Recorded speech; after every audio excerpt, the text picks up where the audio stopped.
제 이름은 로버트입니다. 저는 평범한 직장에 다니는 평범한 사람이었어요. 그런데 어느 날 빅풋을 보고 나서 제 인생은 완전히 평범과는 거리가 멀어졌죠. 저는 매일 할 수 있는 한 최대한 연구했고 이 주제에 대해 찾을 수 있는 모든 자료를 읽었습니다. 저는 사스쿼치 탐험에도 나섰고 대부분의 사스쿼치 애호가들이 감히 시도하지 않는 일들까지 파고들었습니다. 그리고 그렇게 오랜 시간과 노력을 들여 거의 1년 반 동안 이 일만을 생각한 끝에 제가 깨달은 가장 중요한 점은 제가 옳았던 것보다 틀렸던 적이 훨씬 많았다는 겁니다. 그리고 곧 그 의미를 알게 되실 겁니다. 왜냐하면 이 영상에서 저는 빅풋에 대해 제가 배운 모든 것을 여러분과 공유할 것이기 때문입니다. 마음의 준비를 하시라고 말씀드립니다. 저와 함께 이 늪에 더 깊이 빠져들수록 점점 더 이상해질 것입니다. 그러니까 제가 말했듯이 이 모든 일은 2024년 9월에 시작됐습니다.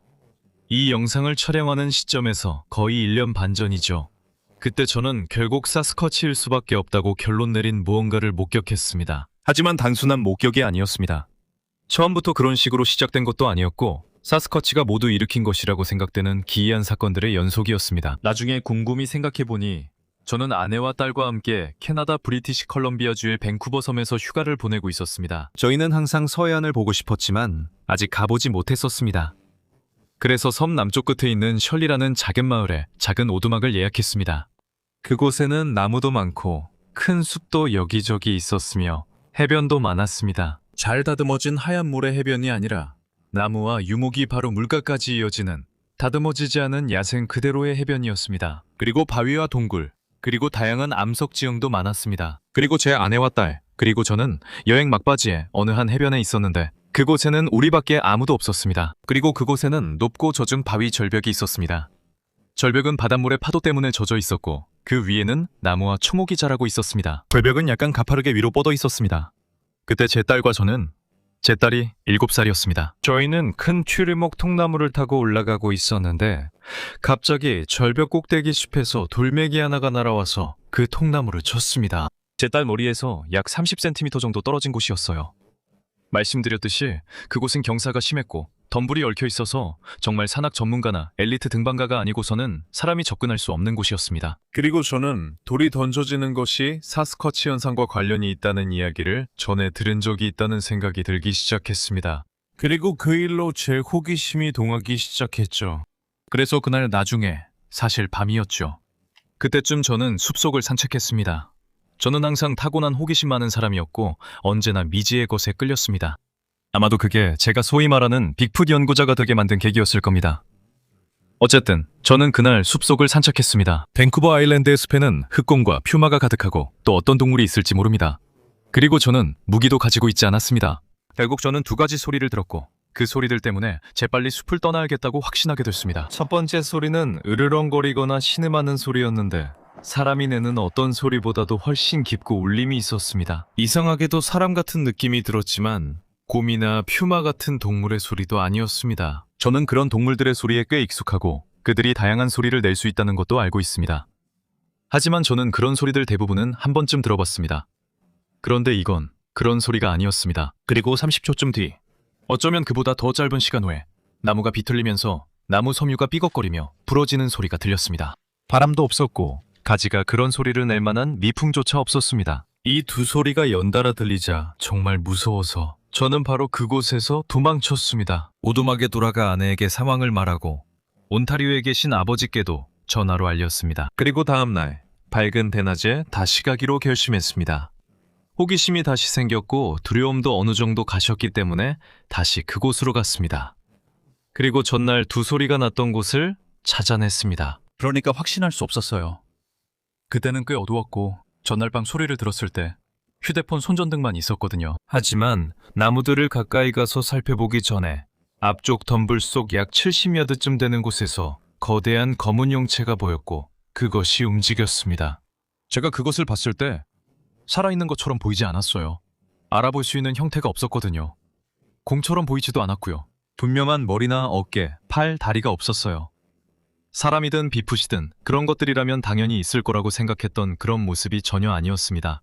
그건 그냥 크고 거대하고 검고 정말로 형태가 없었어요. 하지만 중요한 건 그게 움직였다는 거예요. 금명이 그게 움직이는 걸 봤고 영상도 찍었는데 촬영하는 동안에는 완전히 가만히 있는 것처럼 보였어요. 하지만 저는 그걸 받고 엄청난 두려움이 밀려왔어요. 왠지 그게 살아있다는 걸 알았고 움직였다는 것도 알았어요. 그리고 거기에 계속 있는 게 뭔가 잘못된 느낌이 들었어요. 그래서 저는 거기서 나왔어요. 정말 빨리 빠져나왔죠. 그 일을 계기로 이걸 깊이 파고들게 됐어요. 이 경험 이전에도 저는 유튜브 채널을 운영하고 있었어요.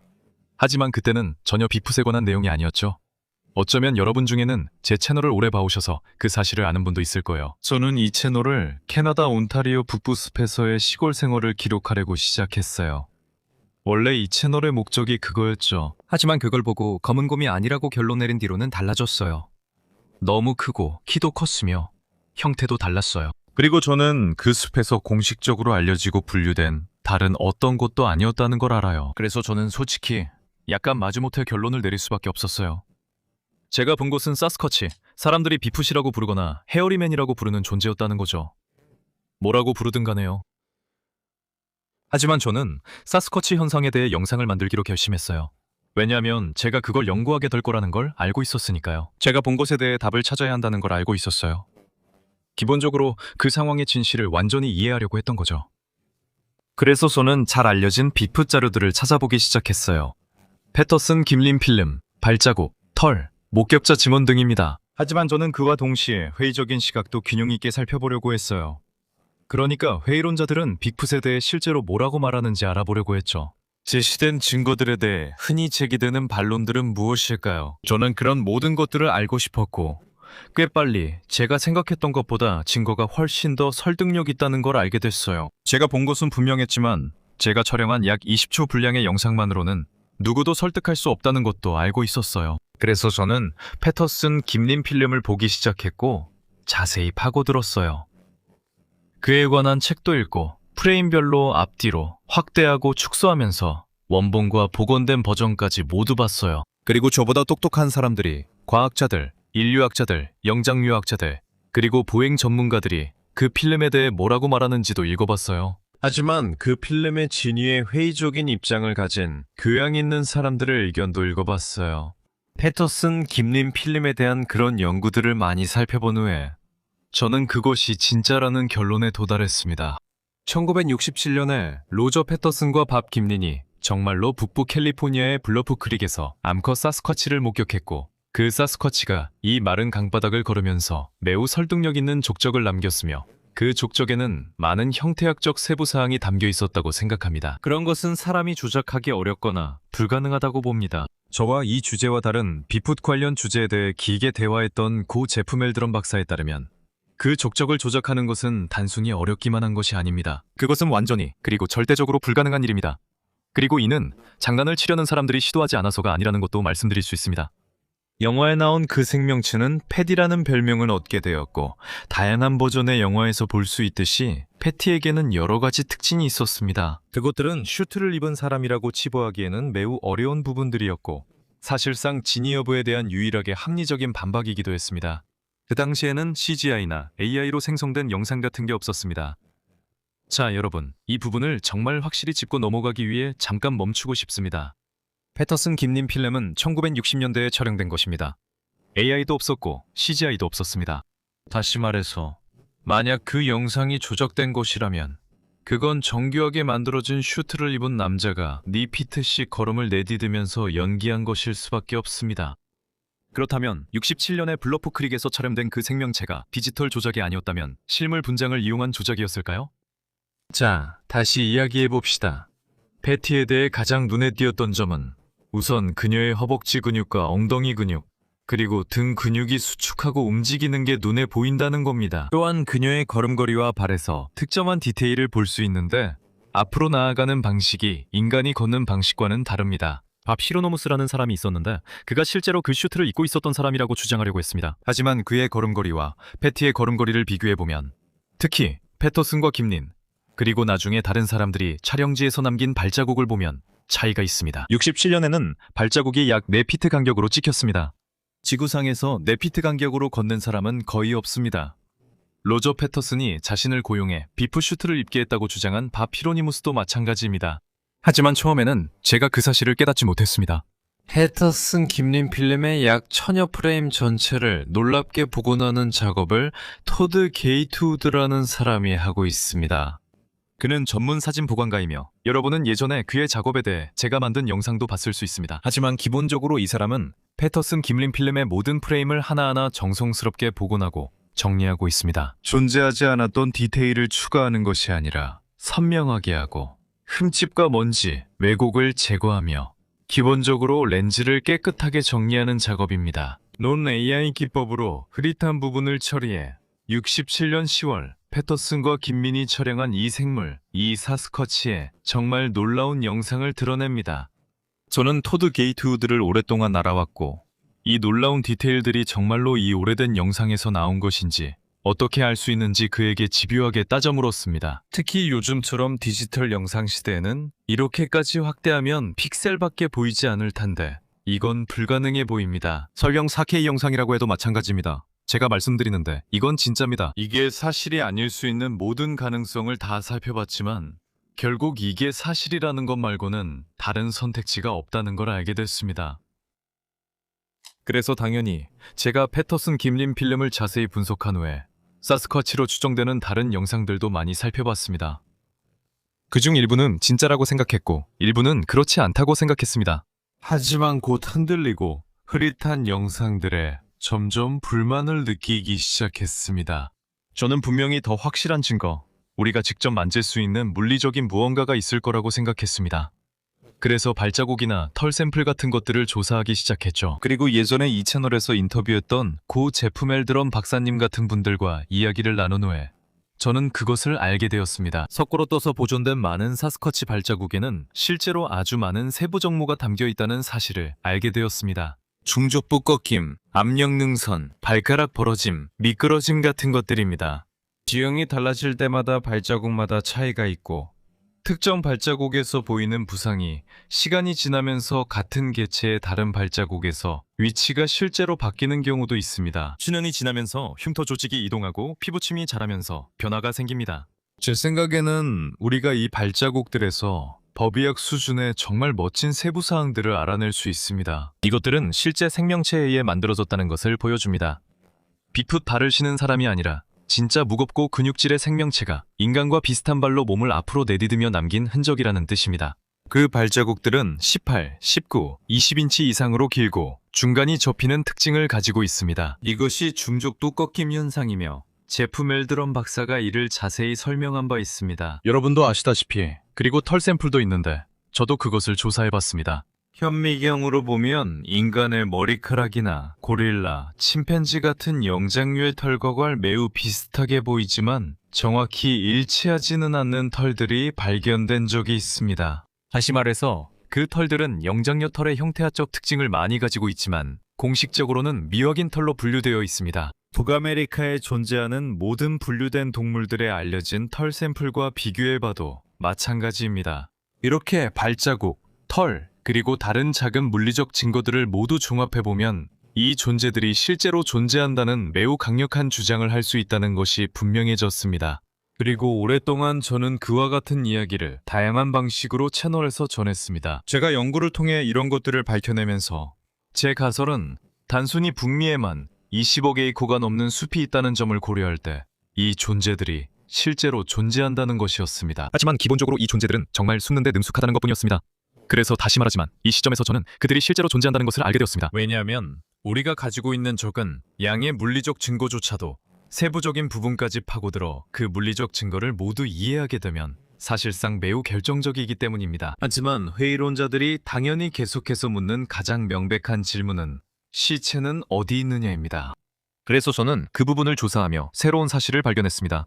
공식적으로 기록된 사스쿼치 시체는 없지만 당국이 시체를 가져가는 것을 봤다고 보고하는 사람들이 많이 있습니다. 물론 시체가 사라졌기 때문에 이것은 어디까지나 일화에 불과하지만 그런 보고를 하는 사람들이 많습니다. 그리고 저는 점점 더 받아들이기 어려워졌습니다. 그들이 모두 거짓말장이라 해도 대부분 관심을 끌려는 것 같지는 않았습니다.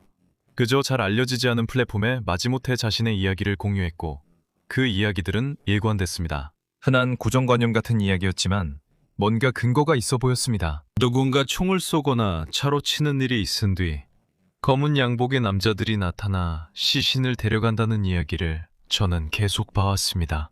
하지만 결국 저는 훨씬 더 잘 기록되어 있어서 훨씬 신빙성이 높은 또 다른 사스쿼치 시체에 대한 언급을 발견하게 되었습니다. 그리고 그게 바로 미네소타 아이스맨입니다.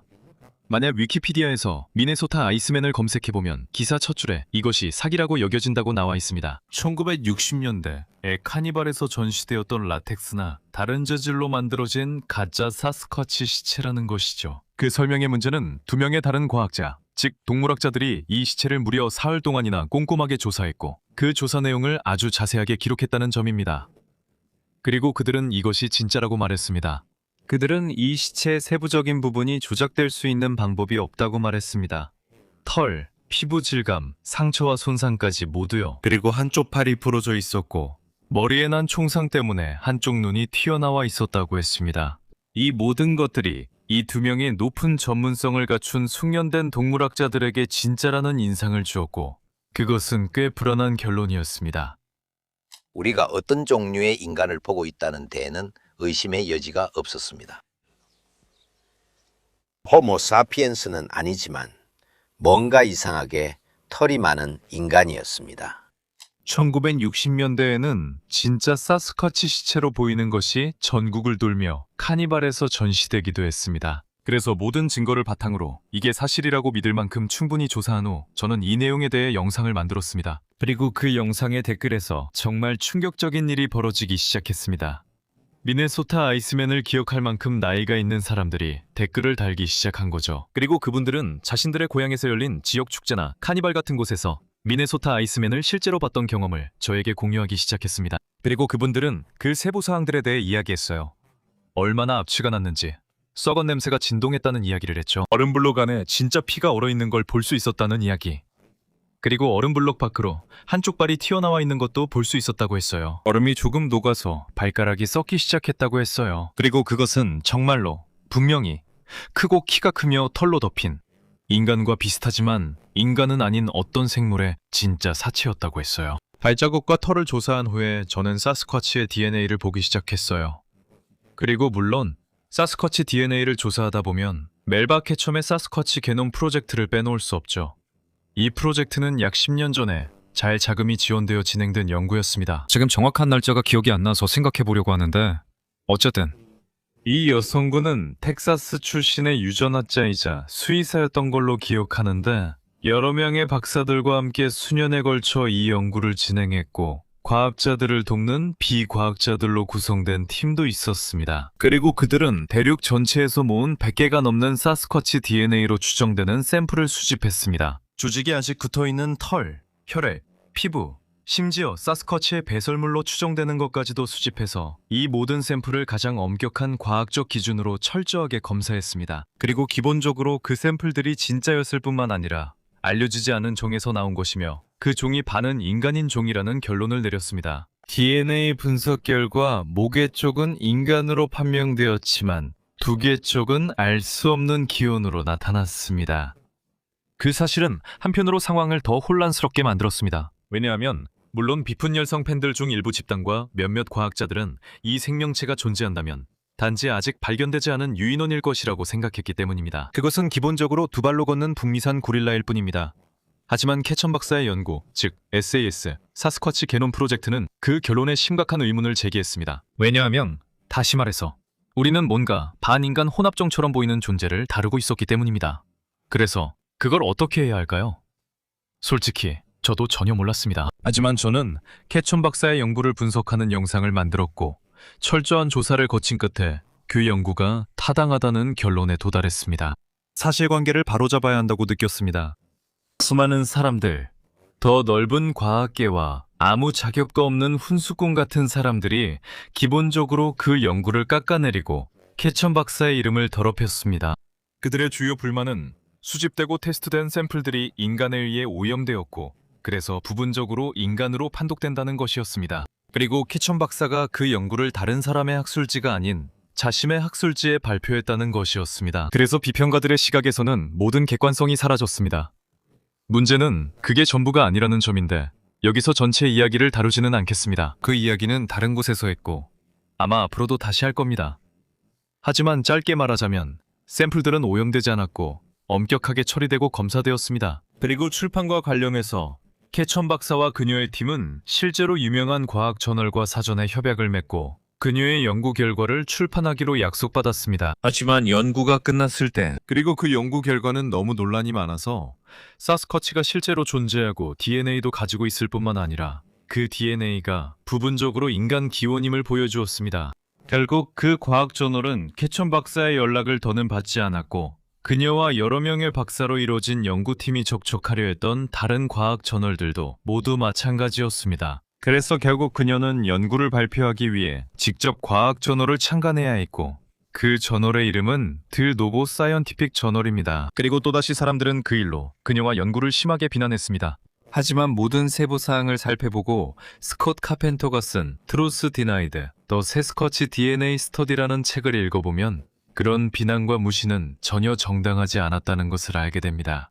그래서 저는 이 결론에 굉장히 흥미를 느꼈고 결국 이것이 정당한 결론이라고 판단하게 되었습니다. 그 연구의 과학적 근거에 따르면 다시 말해 세스쿼치는 부분적으로 인간에서 유래했으며 그들의 DNA 중 모계 쪽은 인간 혈통으로 추적할 수 있다는 것입니다. 약 15,000년 전 모든 곳 중에서도 중동에서 비롯된 것으로 보였는데 이것은 이 존재들의 기원에 대한 흥미로운 단서처럼 느껴졌습니다. 하지만 이것은 오히려 문제를 더 혼란스럽게 만들었습니다.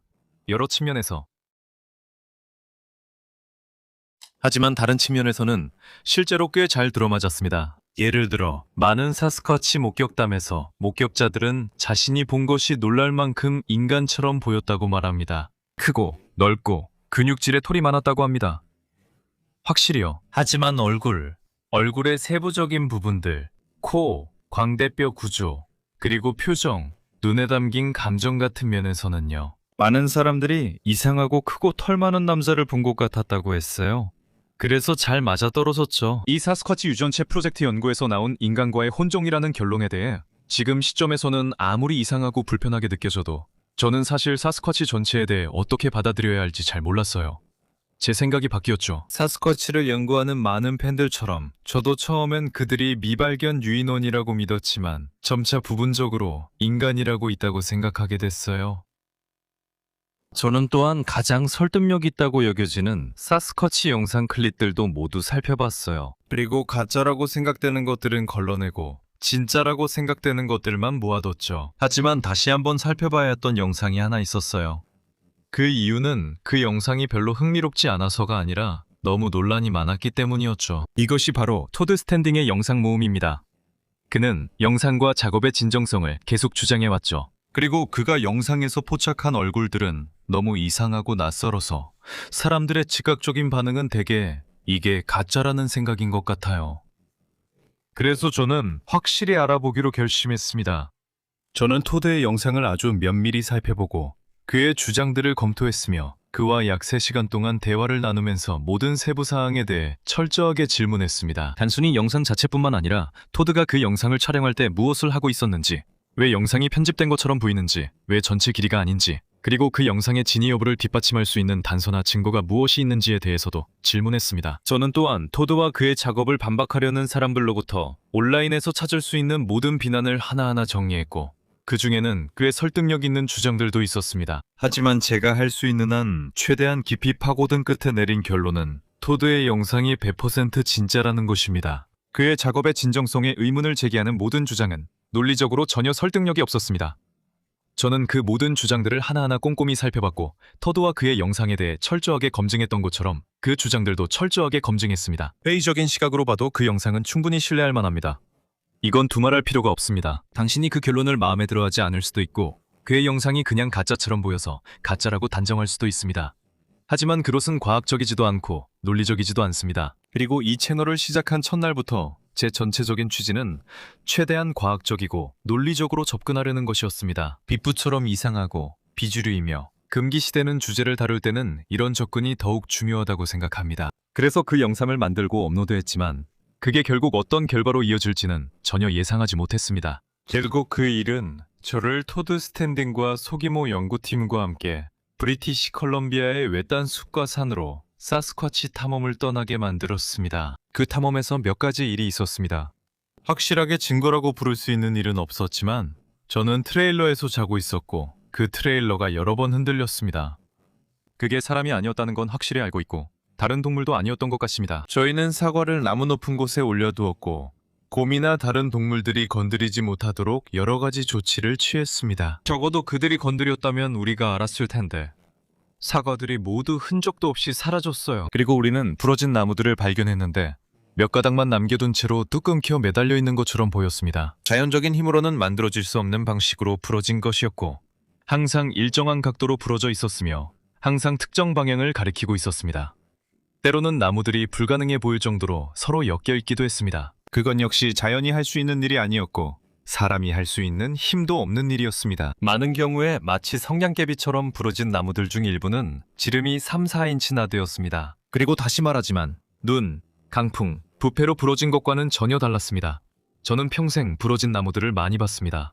저는 정말로 여기 북부 온타리오의 숲속에 살고 있습니다. 그리고 자연에 의해 부러진 나무와 거대한 손에 의해 뚝 부러진 나무는 확실히 차이가 있습니다. 그리고 저는 이른바 사스쿼치 나무 부러짐에 대해 매우 회의적이었지만 10월에 토도와 함께 여행을 다녀온 후 제 생각을 바꾸게 되었습니다. 특히 우리 탐험대원 중 한 명인 구조공학자 리처드가 그 차이점을 저에게 설명해준 후에는 더욱 그랬습니다. 전단 파괴, 즉 눈이나 바람 등 자연적으로 야생에서 발생하는 자연스러운 부러짐감과 인장 파괴, 즉 어떤 형태로든 어떤 식으로든 붙잡아주는 장치가 필요한 부러짐의 차이에 대해 설명해 주었습니다. 나무가 꺾인 흔적도 많이 봤고 또 이런 비틀린 나무 구조들도 많이 보았습니다. 하지만 그 여행에서 저에게 모든 것이 절정에 달했던 순간은 사스쿼치를 아주 잠깐 목격했을 때였습니다.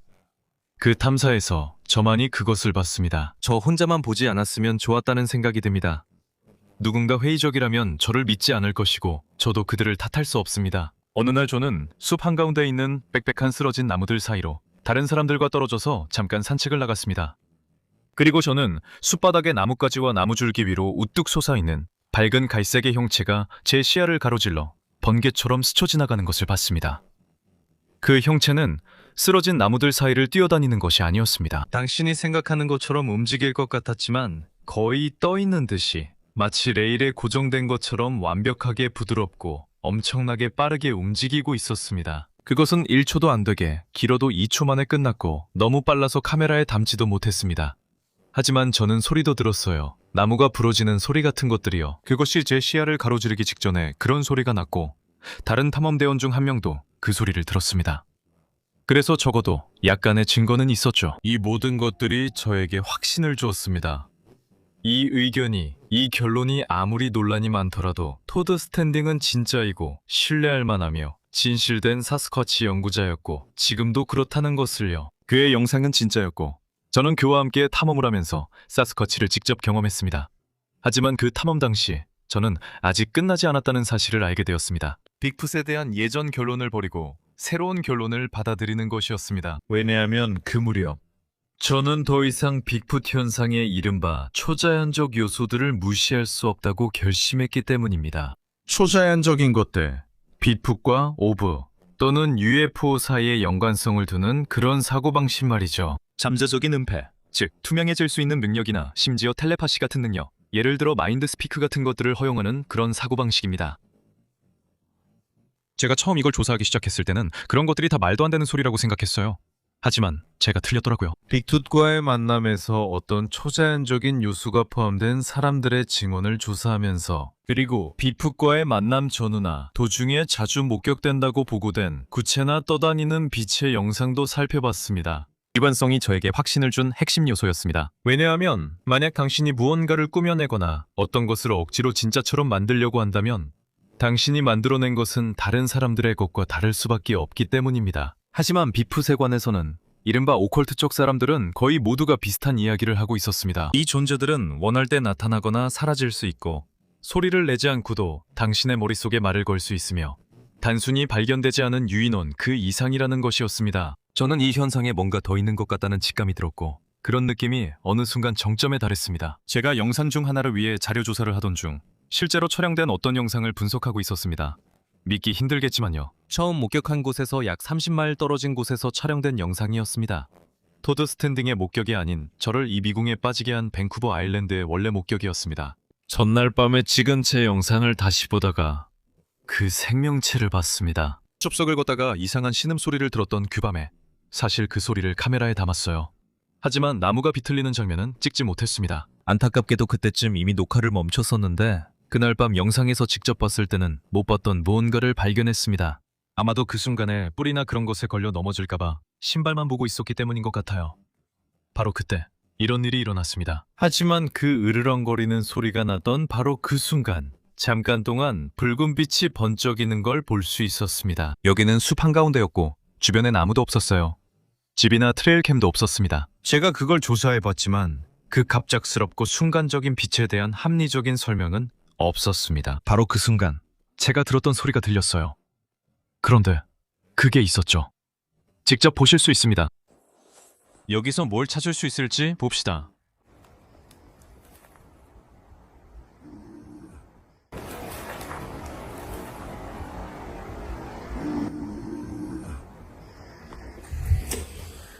그때 저는 제 마음을 더 열고 이 존재들이 단순한 미분류 동물 그 이상일 수도 있다는 가능성을 살펴봐야 할 때라는 걸 깨닫기 시작했습니다. 많은 사람들이 말하는 이 생물들의 초제한적인 요소가 완전히 터무니없는 이야기는 아닐 수도 있다는 걸 깨닫기 시작했습니다. 결국 오랫동안 제가 그렇게 생각해왔던 것과는 달리 같은 시기와 연구 과정에서 또 다른 사실이 드러났습니다.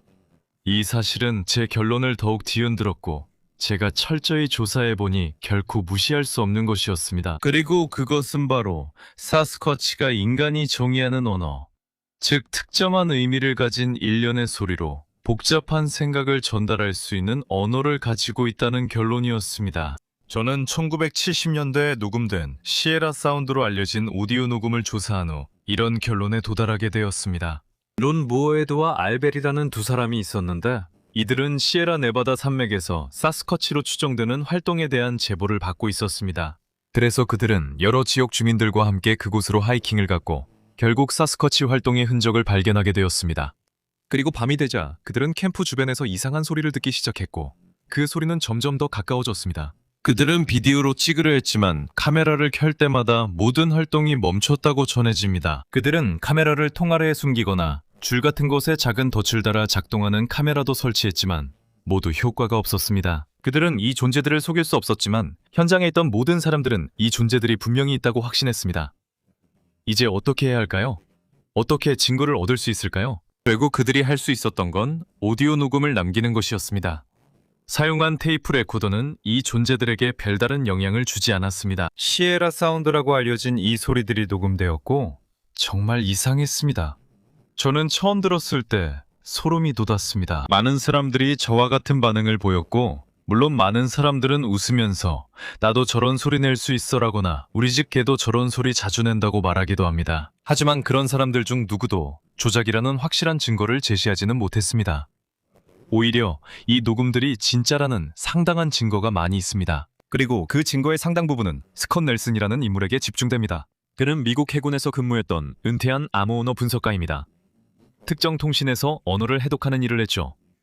기본적으로 그는 언어 전문가입니다. 그는 이 녹음들을 듣고 연구한 후 이것들이 인간이 정의하는 언어의 모든 특징을 가진 지능적인 언어라는 것을 꽤 빨리 깨달았습니다. 저는 그의 모든 작업을 자세히 조사했습니다. 그가 말하고 자신의 결론을 설명하는 것을 들었고 녹음의 특정 부분을 재생해 보았습니다. 그리고 그것들을 느리게도 빠르게도 들어봤죠.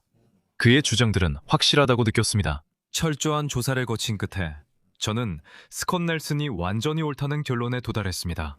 시에라 사운드는 인간의 성계에서 나온 것도 아니고 다른 어떤 알려진 동물에게서 나온 것도 아니며 실제로 언어적 요소를 포함하고 있다는 것이었습니다. 그 소리를 많이 들을수록 여러분도 점점 깨닫게 될 겁니다. 사실 이는 피할 수 없는 결론입니다.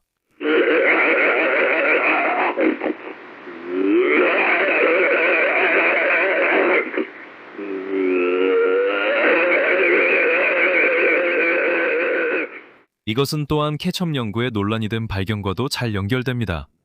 반은 인간이고 반은 다른 무언가라는 것이죠. 그곳에 언어를 만들 수 있는 인간이 이해하는 소통처럼 제대로 된 의사소통을 할 수 있는 지능이 있다는 것이 어느 정도는 말이 됩니다. 그렇다면 이 모든 것이 저를 어디로 이끌었을까요?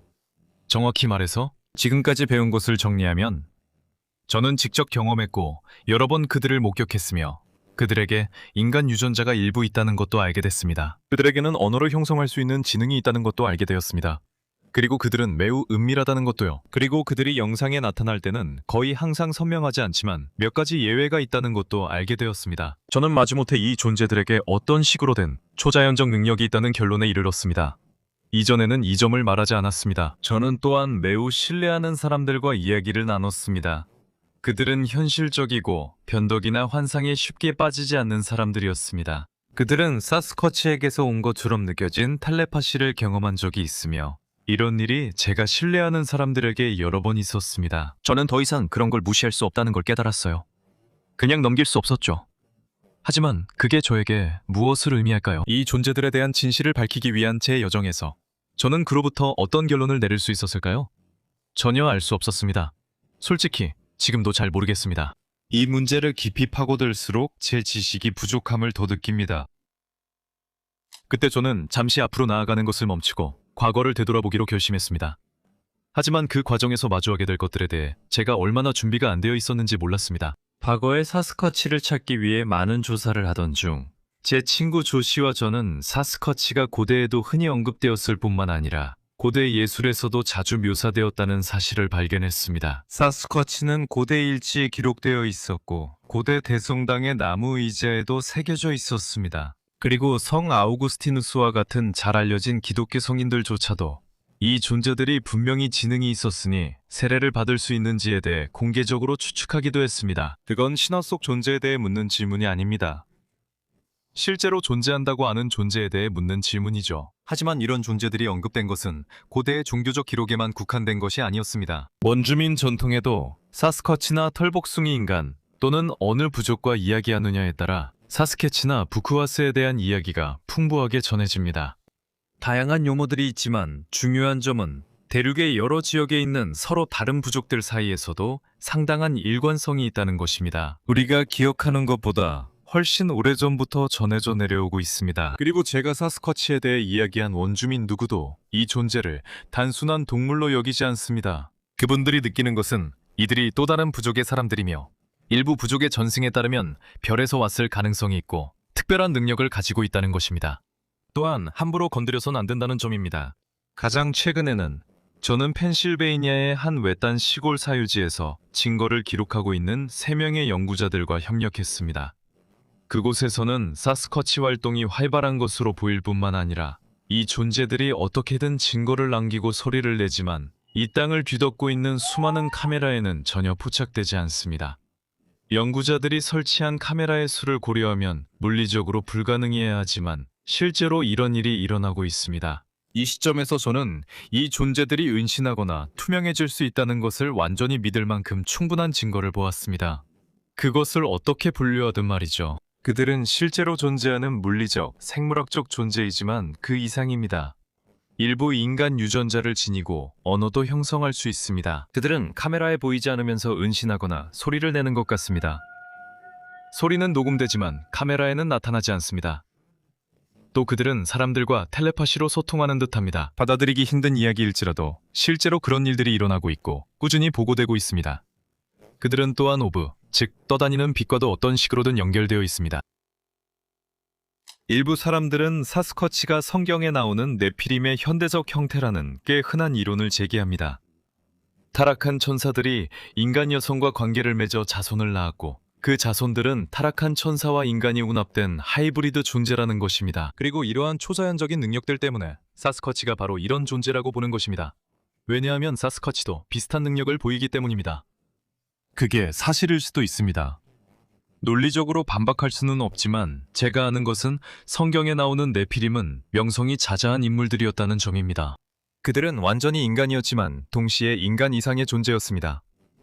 성경에 묘사된 대로라면 그들에게는 동물적인 면모가 없었던 것 같습니다. 물론 에녹서나 야사르서 같은 비성경적 고대 문헌에서는 타락한 천사들이 동물의 유전자를 조작했다는 이야기도 있습니다.